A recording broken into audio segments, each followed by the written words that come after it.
Hello, everyone. God bless you. Welcome back to Traveler of the Wood.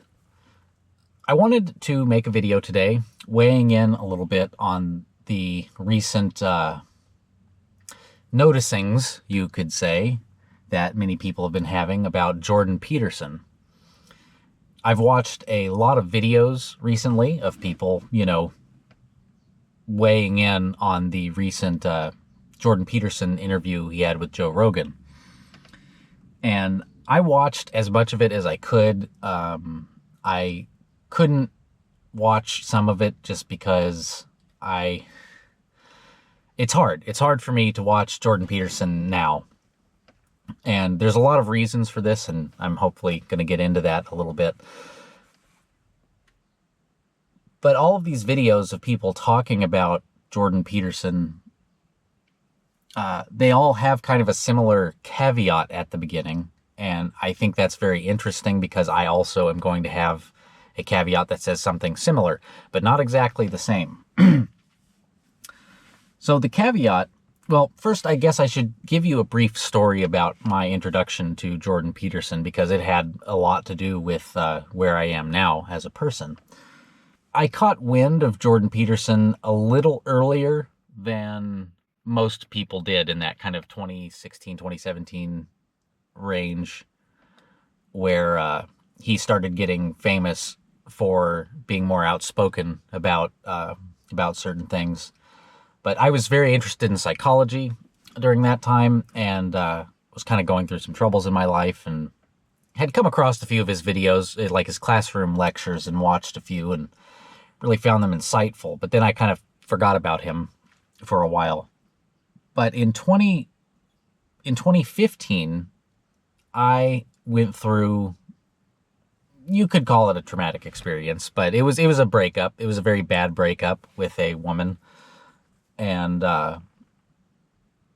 for some reason, that just at the time that it happened and everything, it kind of sent me spiraling a bit. And I went really, really into a deep depression and started suffering with anxiety for the first time in my life. And, as a performer and artist and musician, having anxiety is not a good thing because that prevents you from working. And I just really kind of fell into despair for about 3 years, really. And, it was a difficult time in my life. So during that time, I came across Jordan Peterson again. And more so toward the end of that kind of 3-year span. And he was saying some stuff that I felt was incredibly culturally appropriate for men that were suffering due to a lack of meaning in their life. And after watching just a few of his videos kind of talking about some psychology and just some ideas for putting your life back together, I felt like that was, super beneficial for me. But where he shined the most was when I discovered his series on Genesis. If you've never watched his series on Genesis, I most certainly highly recommend it. Even now, I think I'll always recommend that collection of videos because it's truly astounding for someone who, at the time, I guess was still kind of part of, you could say, the non-Christian West. But at the same time, he even hypothesized that his success with that series was because he had one foot in doubt. And that really did that made a bridge for so many people to revisit this kind of stuff. And at the time, I wasn't a Christian and had long since deconstructed and abandoned, Christianity, like when I was really young, actually. But seeing the story of Genesis being told through that Peterson lens was, I don't even know how to explain it. It was such an incredible experience for me at that time. Like, the timing was perfect for when I found it.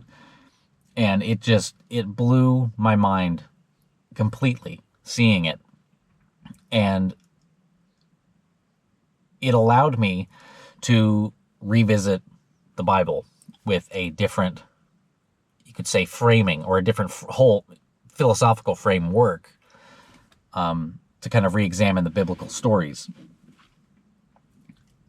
And part of the magic of what he did during that was that he re-enchanted the Bible for people who had lost the enchantment for these stories. In my opinion, he started with that specific series the Enchantment Renaissance, because I think around that time is when a deep a desire for re-enchantment, a desire for connection to the divine, a desire for the holy other. See, because most of us, especially here in America, I'm sure this was the same in most Western countries also, are, at the time especially, we're just stuck in the kind of new atheist, materialist framing of reality. And that was great for a time. And a lot of people, they found wealth, they found love, they found, whatever. They were just living life as they do within this materialist framework. But you can only own so many things before you start realizing the emptiness of owning things in this realm without having a spiritual reason to live, without having a spiritual reason for pursuing the things you pursue. It's really without meaning, is what I'm trying to say. And through this Enchantment Renaissance, people started reaching out to discover meaning again. This was super important. So all of this was to say that Jordan Peterson was an important person in my life. I should say is, because it's not like he isn't anymore, but it's very different now. He was crucial for setting in motion a very large tidal wave. And we have yet to see where this tidal wave crests, and we've yet to see where it falls. But Jordan Peterson's personal tidal wave, his tidal wave of fame, his tidal wave of cultural significance, crested and then started to go away, started to recede. I was thinking about this the other day because I've been wanting to make this video for a little while now, and Bill Hicks has a great joke where he essentially is like, all of that music and all of that art that has enhanced your life throughout the years, those people were really, he uses a different word, but really effing high on drugs. And so what he was doing was making fun of the older generation at the time that was like, all these new people do drugs. All these people that liked all of this music, that grew up with all of this great stuff that was being produced in the 60s and 70s, all of these artists were, essentially really high on drugs. And I was laughing a little bit at the irony of, allegedly during the biblical series, or the Genesis series that Jordan Peterson was doing, and obviously past that, he was going through some really troubled stuff in his life, and with a sick daughter, sick spouse, and all this stuff, and he was addicted to benzodiazepines.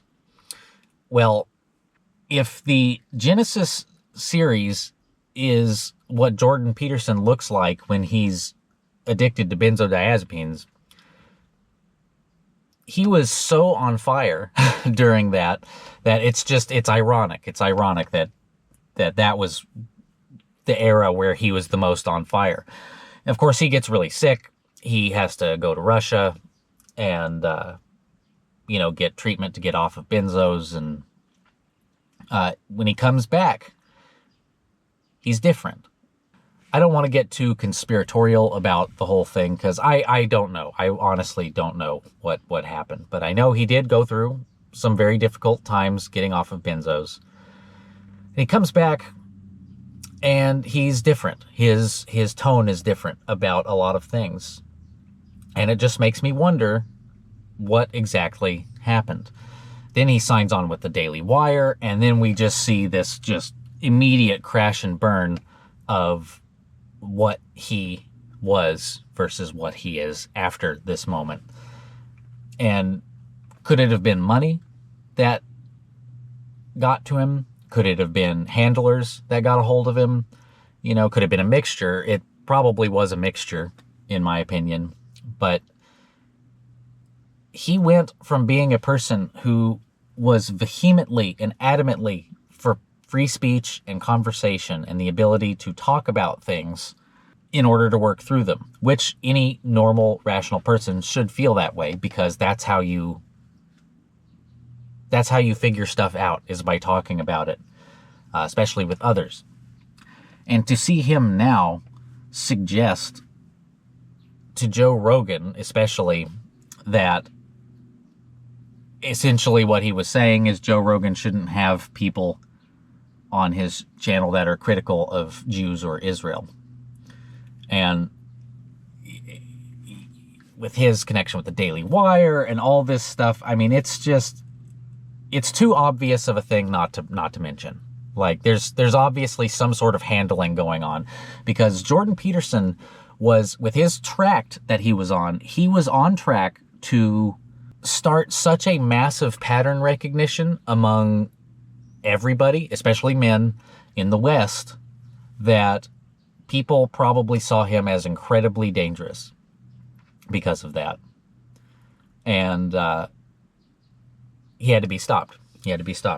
So he went from this being like almost the catalyst to the Enchantment Renaissance, especially when in regards to Christianity and the Bible, to no longer doing that. He's disenchanting these stories now. And it's not so much that he's disenchanting the stories, but his actions are disenchanting everything that he was about and everything that he was holding up as an ideal. And it's very weird. And I don't really know what to make of it. I will say this now, though, it's so difficult for me to watch anything he does, because he's different. He's different. You can tell when someone is talking and they start to get on a track of something, and then they have a thought like, oh, I should alter how I say this. And they pause. They pause so they can kind of self-edit and self-censor themselves. And he does this so much more often now. And I think it's because he has been told what he should probably say and shouldn't say. All that said, he should be thanked for what he did, because he did start a snowball effect that is still ongoing. This snowball is getting bigger and bigger by the day. And it has been since whenever it was that he did the biblical series. That might have been 2018, 2017, something like that. It's really amazing. So I've watched some clips. I haven't watched it all, admittedly, of some of the things he's done since he's been in the Daily Wire. Exploring the biblical stories, like his Exodus series and stuff like that. And I was really excited that he had like Jonathan Pajot on there. But then he has someone like Dennis Prager on there. I understand that the having a Jewish viewpoint on the Torah, for instance, is it's a good thing to have when it comes to a discussion. But of all the people that he had on there, Dennis Prager is possibly one of. Now I'm doing the pause where I've got to be careful what I've got to say. I'll just put it this way. Dennis Prager has some very immoral views, and these immoral views are shared by, if not all Jews, we'll say most Jews, and it's just wild to see what he brought to these conversations. When Jordan Peterson was doing the Genesis series, it was just him on stage with his thoughts about it. I wish he would have continued that instead of turning it into an open discussion. But, you know, Daily Wire, all of that stuff, whatever's going on with him post his return, it's just different now. It's different now. So, all of that said, like I said a minute ago, Jordan Peterson does deserve credit, and he deserves thanks, like immense thanks and gratitude from people for putting the ball in motion of this Enchantment Renaissance. To continue, as Jordan Peterson's wave has crested and fallen, what's continuing to go on is this Renaissance. And I've been watching a lot of videos recently with some very interesting points. But me, kind of as a medievalist, I've always been interested in medievalism, and I've always been interested in medieval thought, medieval philosophy, and the way medieval people lived and how they established their values and how communities operated in the medieval times. I would say part of this thing that Jordan Peterson put in motion is a medieval romantic renaissance, because it isn't only Christianity that's being affected by this. There are people that are, especially Europeans, that are finding paganism, finding their, Germanic paganism or their Celtic paganism or their Nordic paganism. And I know this will sound ironic coming from me as a Christian, but I do not think this is a bad thing at all, because people are starting to realize that they need these old ways of thinking. They're returning to the old ways. And the old ways, when things get really difficult, people tend to reach back into the past to find the last place of stability. And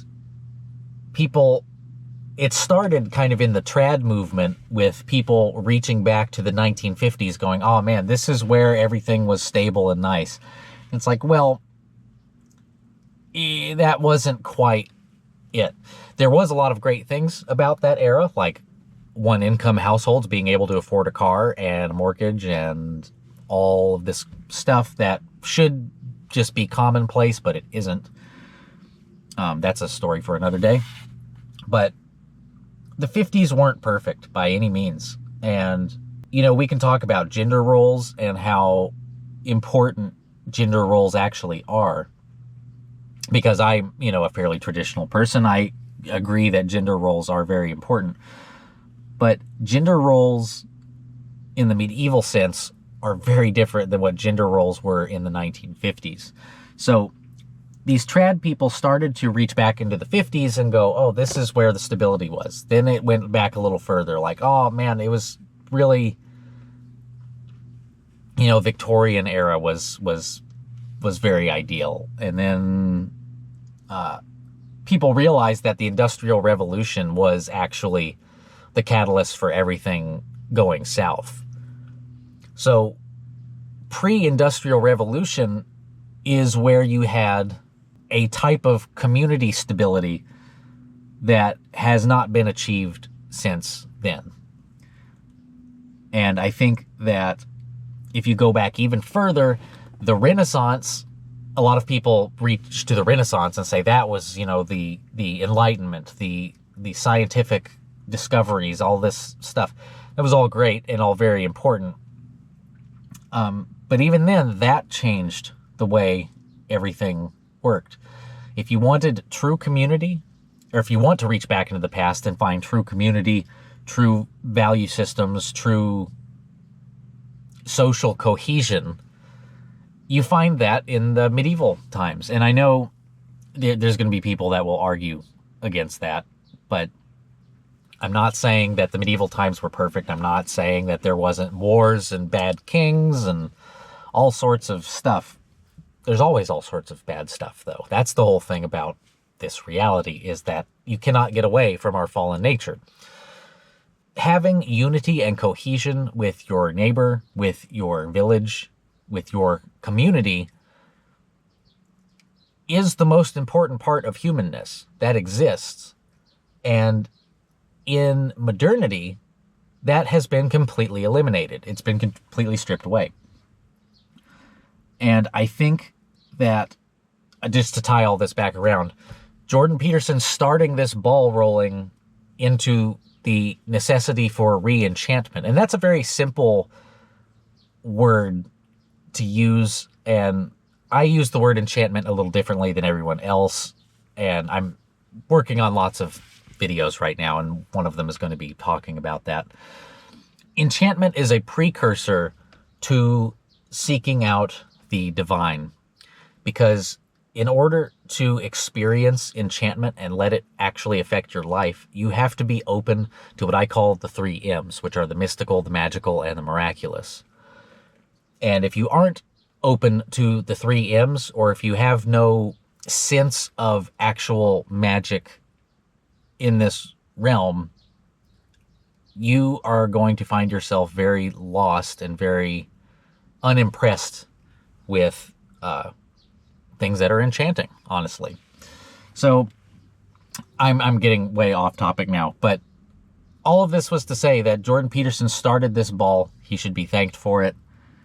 And his time is kind of ended as far as cultural significance, I guess I should say. But who's going to pick up the mantle after that? Who's going to be a thought leader going forward into that? I don't know if anyone's going to have the same effect that Jordan Peterson had. I am personally a big fan of Jonathan Pageau, because I think he, not only is he an artist, but he understands the symbolic language. I mean, his whole thing is called the symbolic world. He is a good guide for people becoming interested in understanding what enchantment actually is, and what magic actually is, and what the symbolic language means for you and I. That's what's important about Jonathan Pageau. And I really appreciate him a lot, and I definitely like watching his stuff, and I tend to watch most videos he puts out, or most conversations he has. But, you know, there are plenty of others that are having these kind of conversations, and I hope to continue, you know, giving my input on some of these things. But I guess that's all I've got. Thank you all so much for watching. If you like the stuff that I create here, or the conversations I have, I would really appreciate a like or a follow, especially, because that will help boost my numbers a little bit and boost my visibility. But no pressure. And I'm curious about your thoughts too. If you have any thoughts on the whole Jordan Peterson thing, I would love to read them in the comments. So please leave a comment if you have some thoughts. And yeah, another great day. So I guess that's all I've got. I appreciate you all very much. I hope you all have a blessed day, and we'll see you next time.